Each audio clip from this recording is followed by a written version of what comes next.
स्थानांतरण के लिए एक बार प्रावधान करने की जरूरत है। मैं आपके माध्यम से मांग करता हूं महोदय। पहले जितनी दूरी पर थी उससे भी ज्यादा दूरी पर वो चले गए। 10 ऑप्शन मांगा गया, 10 में से एक भी ऑप्शन नहीं मिला। पारस्परिक स्थानांतरण के लिए कम से कम मंत्री महोदय आपने कहा है, लेकिन मुझे लगता है पोर्टल खुलवा देना चाहिए क्योंकि अधिक से अधिक शिक्षक उसका लाभ ले सके। ये तो महोदय इन्होंने कहा है कि ऐप के माध्यम से मैंने किया है। बजट सत्र का आज आखिरी दिन है। आज आखिरी दिन बिहार के शिक्षा मंत्री ने शिक्षकों के लिए बड़ा ऐलान कर दिया है। सदन के पहले दिन से ही शिक्षकों का मुद्दा खूब उठ रहा है, चाहे बात विधान परिषद की करे या विधानसभा की, हर जगह शिक्षकों का मुद्दा ही गूंज रहा था। लेकिन आज आखिरी दिन शिक्षा मंत्री ने बड़ा ऐलान कर दिया है शिक्षकों की ट्रांसफर पोस्टिंग को लेकर। आप ये पूरा वीडियो देखिए।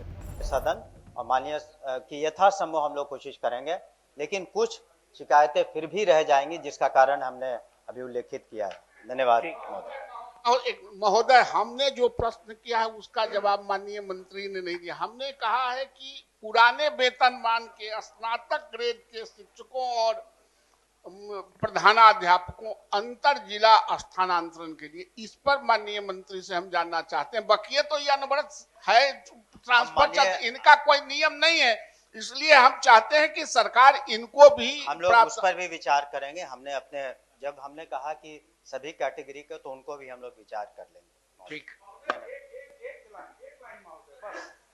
विद्यालय अभी की व्यवस्था में विद्यालय अध्यापक का विशिष्ट शिक्षकों से पारस्परिक स्थानांतरण नहीं हो सकता है, जबकि दोनों एक ही विद्यालय में शिक्षक हैं। दूसरी बात, लाइब्रेरियन के लिए उसमें कोई प्रावधान नहीं किया गया है, अभी तक ई शिक्षा कोष से भी नहीं जोड़ा गया है, जिसके चलते उनको इसका लाभ नहीं मिल रहा है।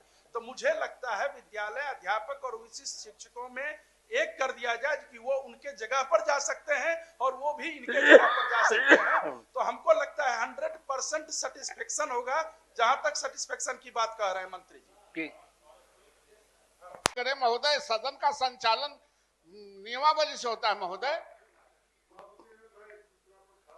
नहीं, अब कोई सूचना नहीं ली जाएगी। चलिए, सभापति महोदय, सूचित प्रश्न शुरू है मैट्रिकुलेशन का, उसमें जो प्रधानाध्यापक बीपीएससी के माध्यम से बहाल हुए हैं, आज आप ही की बात हो रही है। जी जी माननीय सदस्य प्रोफेसर नवल कुमार यादव जी महोदय, जवाब आए हैं। जब महोदय जवाब तो आया है, लेकिन कुछ डिफर कर रहा है महोदय। मैंने माननीय मंत्री से पूछा है कि यदि उपयुक्त खंडों के उत्तर स्वीकारात्मक है तो क्या सरकार पुराने वेतनमान वाले स्नातक ग्रेड एवं शांति महोदय नियुक्त पदस्थापित शिक्षकों का अंतर जिला स्थानांतरण का प्रावधान सुनिश्चित करना चाहती है। मैंने कहा है महोदय कि जो 1 से 8 के जो स्नातक ग्रेड के शिक्षक हैं और प्रधानाध्यापक हैं, सबके स्थानांतरण हुआ है, नियम बने हैं, इनका स्थानांतरण नहीं हो रहा है और ये बहुत मुट्ठी भर लोग बच गए हैं, सब रिटायरमेंट में हैं। तो माननीय मंत्री से मेरा आग्रह था कि उनको भी एक बार स्थानांतरण के नियमावली में लाके उनको भी अंतिम आवर में स्थानांतरण करने और होने का एक प्रावधान करें। तो माननीय मंत्री ने जवाब दिया है कि विभागीय स्तर पर, ये तो महोदय इन्होंने कहा है कि ऐप के माध्यम से मैंने किया है, लेकिन ऐप में इन लोगों का नहीं था। ये जो रेगुलर टीचर जो अभी नया बहाल हुआ था उसको इन लोगों ने मांगा था, इन लोगों का नहीं। इसलिए माननीय मंत्री से मेरा आग्रह है कि इनको स्थानांतरण के लिए एक बार प्रावधान करने की जरूरत है। मैं आपके माध्यम से मांग करता हूं महोदय। कोटि के शिक्षकों का तो मामला माननीय सदस्य ने उठाया ही है, और जितने शिक्षकों से विभाग द्वारा आवेदन लिया गया था उनका आवेदन लंबित है, लगभग उसमें 10,000 से अधिक शिक्षक हैं। और दूसरी बात, पारस्परिक स्थानांतरण के लिए कम से कम मंत्री महोदय आपने कहा है, लेकिन मुझे लगता है पोर्टल खुलवा देना चाहिए क्योंकि अधिक से अधिक शिक्षक उसका लाभ ले सके। इसीलिए जो लंबित आवेदन है उसका भी निस्तारण हो, और दूसरा जो पारस्परिक स्थानांतरण है उसके लिए भी पोर्टल अविलंब खोला जाना चाहिए। आप अप्रैल मई में दिए हैं आंसर में करेंगे, लेकिन आवेदन लिया रहेगा तो करने में विभाग को आसानी होगी। बस यही कहना है आपके माध्यम से। एक और सवाल है कि जो पिछले दिनों बड़ी संख्या में स्थानांतरण हुए और जो ऑप्शन मांगा गया ऑप्शन के मुताबिक उनको पोस्टिंग नहीं की गई, तो विभाग ने फिर उनसे गृहांश मांगा और सब लोग अपना अपना गृहांश दिए। पति पत्नी के आधार पर जो नजदीक आए, दिव्यांग आए, असाध्य रोगी आए, तो पहले जितनी दूरी पर थी उससे भी ज्यादा दूरी पर वो चले गए। 10 ऑप्शन मांगा गया, 10 में से एक भी ऑप्शन नहीं मिला। तो वैसे गृहांश मांगे गए शिक्षकों के भी स्थानांतरण की प्रक्रिया शुरू की जाए। वह हमको लगता है कि 6 महीना से लंबित। मंत्री जी को बोलने दिया जाए ना। हाँ, नहीं, इन लोगों से पूछिए कि हम करेंगे। मंत्री जी को बोलने दिया जाए। ठीक, विभाग का ध्यान आकर्षण ही नहीं है। नहीं है, शिक्षा विभाग का है। आप लोग तो पहले ही, कोई भी विभाग हो, आप लोग का पहले स्थान है। माननीय मंत्री जी। माननीय सभापति महोदय, हमने सदस्यों की बात सुनी और अपने उत्तर को भी दिया है।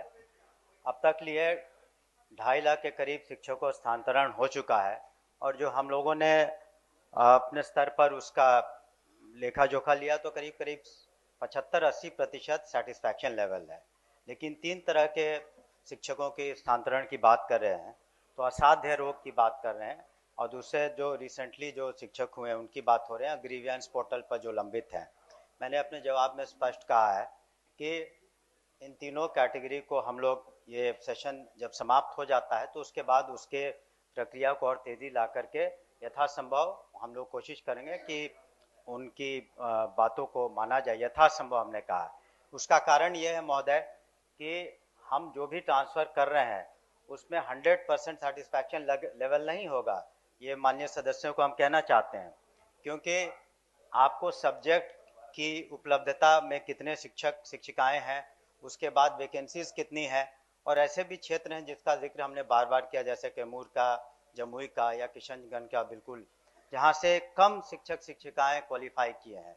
तो वैसे लोगों को तो कुछ दूरी जानी पड़ेगी, लेकिन फिर भी यथासंभव हम लोग, हमेशा हमारी मंशा रही है विभाग की भी कि सभी की बातों को सुन करके पारदर्शी तरीके से किया जाए स्थानांतरण।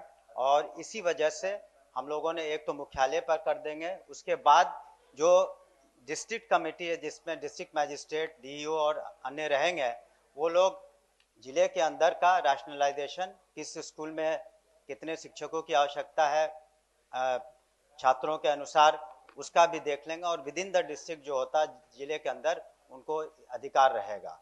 तो हम समझते हैं उससे काफ़ी हद तक जो भी ग्रीवेंसेस हैं, जो भी उनकी इच्छाएं शिकायतें हैं, वो कम हो जाएंगी। और ये एक सतत प्रक्रिया है, ऐसी बात नहीं है कि हम लोग अगर एकाएक मान लीजिए इसके बाद भी किसी शिक्षक को किसी तरह का रोग एकाएक होता है तो निश्चित रूप से हम लोग अप्लाई कर सकते हैं, हमारा तो अधिकार रहेगा ही, उसको हम लोग तत्काल करेंगे। प्रभातखबर.com, विश्वास वही।